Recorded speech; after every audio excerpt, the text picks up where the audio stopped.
আমরা এটা দিলে আমাদের আনন্দ লাগে।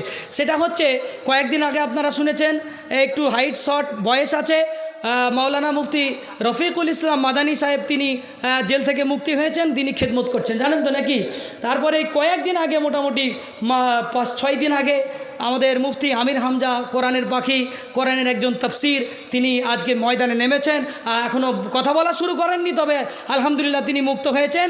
একবার না কয়েকবার আলহামদুলিল্লাহ বলেও মনে হচ্ছে মনের তৃপ্তি মিটছে না।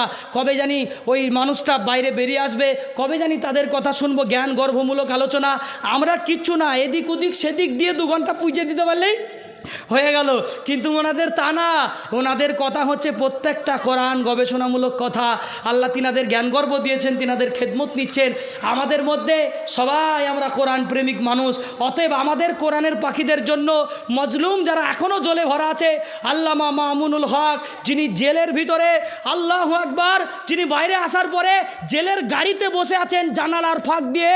প্রথম হাদিস, ইন্নামাল আমালু বিন্নিয়াত, সব কিছু নিয়াতের ফলাফল, নিয়াতই হচ্ছে সমস্ত কর্মের ফলাফল। এই নিয়াতের হাদিসটা দার্স দিচ্ছেন জেলখানায়, আপনার ওই জেলের গাড়ির ভিতর থেকে জানালার ফাঁক দিয়ে ছাত্ররা বুখারি ধরে আছে, শিক্ষা দিচ্ছেন। এমন মাদ্রাসার শিক্ষকদের প্রেম দিলের মধ্যে যদি না থাকে তাহলে হবে না। এইরকম মজলুম হয়ে আছে, তাদের জন্য দোয়া করবেন, তাদের সবার যেন মুক্তি হয়ে যায়, সবাই যেন ময়দানে কাজ করতে পারে, এবং সেগুলি বাংলাদেশ যেন খুব অতি দ্রুত, যেন বাংলাদেশ একটা ইসলামিক রাষ্ট্র, তাছাড়া আমাদের দেশ সেটাও যেন আল্লাহ তাআলা ইসলামিক রাষ্ট্র হিসেবে কবুল করেন বলি আমিন।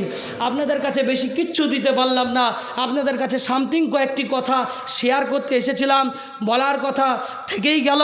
তবে যা কিছু বলা হলো এতটুকু, আমি প্রথমে আমাকে আল্লাহ আমল করার তৌফিক দান করুন, তারপরে আপনাদের সবাইকে আমল করার তৌফিক দান করুন। শুনলাম আর অস্বীকার করলাম, এটা যেন আমাদের গুণ না হয়। শুনলাম আর মেনে নিলাম, এই গুণটা যেন আল্লাহ তাবারক ওয়া তাআলা আমাদের মধ্যে দেন। আমি আলোচনা এখান থেকে ইতি করলাম আপনাদের দোয়া নিয়ে।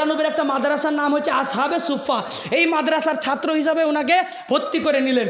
মাদ্রাসায় ভর্তি হয়ে গেল আব্দুল্লাহ, ইসলামের চর্চা শুরু হয়ে গেল, শিক্ষা অর্জন করতে লাগলো।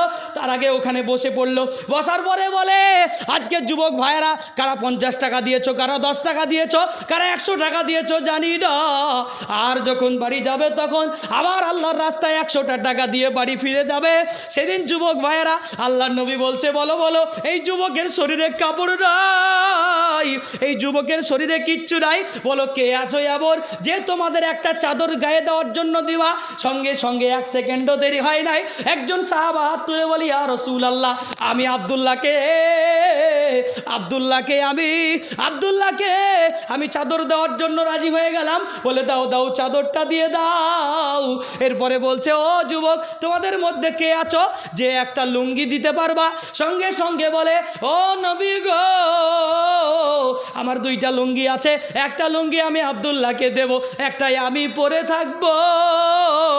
সঙ্গে সঙ্গে আর একটা লুঙ্গি দিয়ে দিল। আমাদের ঘরের জুতার কেস, আমাদের ঘরের জুতার বাক্স মোটামুটি 12 খান করে জুতা এক একজনের, বুঝতে পারছেন না? যারা বড় লোক তারা কি গো, বাড়িতে জুতোর বাক্স, ছেলের আলাদা জুতোর বাক্স, মেয়ের আলাদা জুতোর বাক্স, গাড়ি আলাদা, বাড়ি 4 চাকা গাড়ি আলাদা, বিকেলে ঘোরার জন্য বুলেট, আর মিস্ত্রি লেবারদেরকে কাজ করার জন্য আলাদা একটা গাড়ি, কত কি। তারপরেও মুসলমান আমরা কিন্তু আজকে মানুষদেরকে সহযোগিতা করতে পারছি না।